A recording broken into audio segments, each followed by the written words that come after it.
Hi there, my name is Vanessa Uptmor, and today we're going to be talking about politicking in the workplace. Yay! The good, the bad, and the ugly. So what is politicking? Politicking involves the actions one takes to influence or attempts to influence the distribution of advantages and disadvantages within an organization. This is not something that's normally taught in school. Education focuses more on what people should be doing rather than what they actually do. And this is probably due to the underground nature of politics. So this is an activity that happens kind of in the background and people don't usually talk about it. Political incompetence, the inability or unwillingness to perform required political tasks effectively are some sources of management failure. Politics exists in the workplace because people have different values, goals, and especially interests. Conflict over resources occurs because resources are usually limited, and that creates competition. Budgets, space allocations, project responsibilities, and salary adjustments also create competition. Ways to allocate resources are open to interpretation, so that leaves a window open for someone to try to influence the decision maker. And decisions are usually made in a climate of ambiguity, and the facts that they're given are rarely objective, so therefore people taint the facts to gain influence in order to support their goals. So if an organization is trying to determine what department to give a grant to, that department leader could go and try to influence the decision maker to give them the grant and convince them that they need it more than any other person in the organization. To get a feel of what you're dealing with in a particular organization, you would do a political diagnostic analysis by evaluating the situation. You would assess the organization's culture, the culture meaning their system of shared meaning. You can determine which behaviors are desirable and which aren't.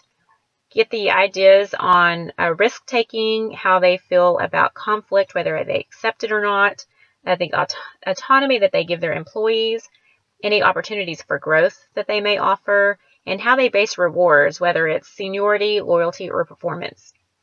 Their performance appraisal system and the criteria that they use for raises and promotions, etc., will tell you a lot of what you need to know about an organization's culture. And you would assess the power of others. You can see who has power and what kind of power they have, and in what kind of situations they can be helpful in. You would identify power players and likely adversaries, and you want to look at the resources they control, special knowledge, skills, and any control or access to key information they may have. And you should also assess the power of your boss. Then you would assess your power. Do you hold any power? How do you stand compared to others? Do you have charisma, which I wish I had, and expertise? That gives you power. Dynamics between you and other power holders will help you identify allies and likely opponents. Here is a chart of power bases. You've got position power bases. This entails authority, which is the right to give orders because of your position in the organization. There's reward power. That's the ability to give people things that they value. Coercive power is the ability to punish people by taking away things they value, which doesn't sound very nice. Then there are personal power bases, and expertise involves special skills that others depend on. Information is the possession of information that others depend on. Charisma, that thing I want. Others are attracted to or look up to you. They admire you. Association is basically, it's not what you know, but who you know. And dependency is the control over a resource that others need. And favorable impression means shaping the image you project to influence how others perceive you. And last but not least, there's politicking skills, the use of influencing strategies to gain power and influence decision outcomes in your favor. So there's some general guidelines for political action. You want to frame arguments in terms of organizational goals. You want to cover up self-interest. Your objective must be framed to benefit the organization, which hopefully it is. You also should practice impression management, which is projecting the appropriate image. You can look here at the bottom of this slide. There's some networking skills for impression management. That entails mapping out an ideal network You would determine who knows what's going on, figure out who is critical in the workflow, assess who knows how to get around roadblocks and who can help you out the most. There's also the need to take action to build a network. Don't be shy. Most people are receptive and want to help. You can start a conversation with, I'm new here. Can you help me get to know who's who? And then reciprocate and invest in your network. Share information that's useful to others. Take the time to stay in touch with members and update your network as situations change. Then you would utilize social networking. This can give you insights into groups, coalitions, etc., and gain control of organizational resources. Knowledge and expertise help out with that. And you want to make yourself appear indispensable. Develop expertise through experience and gaining contacts, learning secret techniques. If you have any natural talent, you must be perceived as critical to the organization's operations. And you want to be perceived as mobile, which means able to get a job elsewhere. That will help keep you there because they'll want to keep you. You also want to be visible. Let others know about contributions without bragging, of course, and have an advocate as someone who can root for you. And giving progress reports on projects that you're handling also lets people know kind of what you're doing when they're not looking at you. And get a mentor. They offer support and can give you a connection higher up. And develop powerful allies because there is strength in numbers and you can always use support. And you should avoid tainted members. Stay away from people whose performance or loyalty is scrutinized because that can damage your reputation as well. And you should support your boss because your future is in the hands of your boss. Some specific political strategies are reasoning, which is the use of facts to make a logical point. This is effective in cultures that are open and trusting, and their vested interest in the organization are low. Then there's friendliness, using flattery, acting humble, creating goodwill will be effective for obtaining favors, and it helps to be well-liked.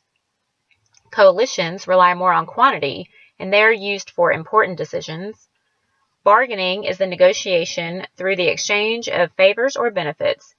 This is usually in a give-and-take culture.